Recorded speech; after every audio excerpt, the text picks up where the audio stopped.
Hey, what's going on, everyone? My name is Matt Jarbo. This is Three Buck Theater, and I'm about ready to leave in the next 20 minutes to drive up to go see Avengers Endgame, about an hour away from my home, because I'm an idiot and I'm going to see it with a friend, and he lives an hour away, and I'm a moron. But I wanted to take a few minutes to kind of address my feelings on the cinematic universe as a whole, kind of what it means to me, a bit of a quick retrospective on the whole thing, and how nervous and excited I am for this movie before going in. My review, of course, will be up on 3Buck Reviews, which you can get a link for in the video description. But the thing is, the Marvel Cinematic Universe, to me, at this point in time, I believe has become more important as far as franchises go than anything else.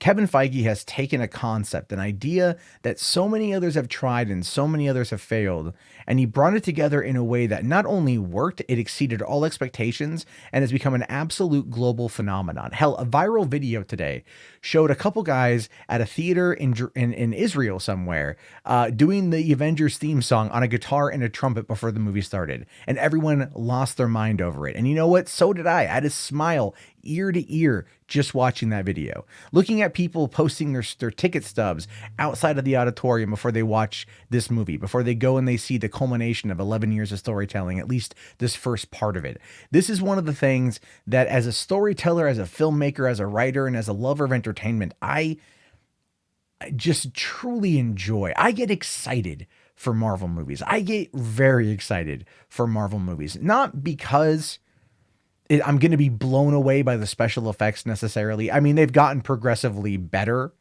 over time. I think we all recall, the Incredible Hulk and everything else. They've gotten impressively better, but it's the characters. For me, it's the characters. For me, it's looking at an Iron Man poster and going, yeah, that's Robert Downey Jr. in that role. He'll always be in that role. They can't ever recast him. I mean, sure, one day they will. But he's been at it for so long, kind of like Hugh Jackman and Wolverine. There's a comfort knowing that if you hear Iron Man is going to be in a movie, you know it's Robert Downey Jr. That when you see Robert Downey Jr. in public and he puts on a little bit of the attitude, you know he's playing Tony Stark up for the crowd. I was in Hall H in Comic-Con 2012 when they showed off the first little tidbit for Iron Man 3, and Robert Downey Jr. danced his way through Hall H. Just invigorating the fans and really playing it up for the fans. I was in Hall H at Comic-Con Saturday, 2010, when they had the cast of the Avengers on stage all together for the very first time. I remember going to a midnight show of Iron Man, not none of the early screening nonsense, an actual midnight show. I think probably at this point, probably my last midnight show. And I remember taking my kid sister to go see Iron Man at midnight on a school night. I took her out because I'm cool older brother like that. And we both absolutely loved it. We both absolutely adored it. I remember taking my younger brother to go see Thor: The Dark World at the midnight show, taking him to go see, I believe we saw Guardians of the Galaxy when it came out, and just going and seeing these movies with friends. I remember going to Avengers in Burbank, California in May of 2012 with my buddy and his girlfriend, getting front row center seats to go and watch Avengers unfold on the big screen and looking at everything at that point we'd been waiting 4 years to see. And now even from there to now, it's 7 years. I mean, that just gives you a massive, massive thing for how big this franchise is. I can think of where I was for every single movie. I remember seeing Iron Man, like I said, then seeing an early press screening for the Incredible Hulk and being able to take my best friends to go see it with me. And we all absolutely loved it. I remember going and seeing Thor when I had lived in Los Angeles when it came out, then going to San Diego for Comic-Con and seeing Captain America with my friends. And everything about these movies is something that brings people together. We can geek out over the Marvel Cinematic Universe, and not necessarily about the same thing, because it's so massive, wide-reaching, and widespread, not only with the movies, but the television shows that are tangentially connected, and our actual mutual distaste and dislike and hatred of Inhumans brings us together as fans. We know Kevin Feige as a household name. When do you ever hear about a producer being a household name? Really? We go to the movies now waiting for the cameo from Stan Lee. Where is it going to be? What context? How funny is it going to be? Tonight, to me, is a very tough one. tonight to me is a tough one. This is the last Stan Lee cameo, and it's fitting. It really is fitting that this is the last time we're going to see Stan the Man on the big screen. It's going to be a tough one. I don't know who dies in this movie. I'm assuming it's a few people. But I know that I'm going to care. One of the things that Marvel's been able to do that television can't do, or it refuses to do because it's so stupid in how it handles it, is it gives us the characters for the long haul. They sign the actors to the contracts, and the actors play it. Now, I know they all like it. I think at this point, Jeremy Renner could probably give two shits about any of it. But the point is, when we watch television shows and we get into the shows and we get into the characters and we love watching it, and then it gets canceled, it gets snapped. We don't get a conclusion. We don't get any kind of closure. And as a result of that, the pain we feel, the loss, the loneliness, the sadness, the regret, the anger, the anguish, the cortisol levels, all of that is technically real. And Feige has found a way to deliver these characters in a way that have allowed them to last 11 years. If this is Robert Downey Jr.'s last ride as Iron Man, my God, it's going to be an amazing one.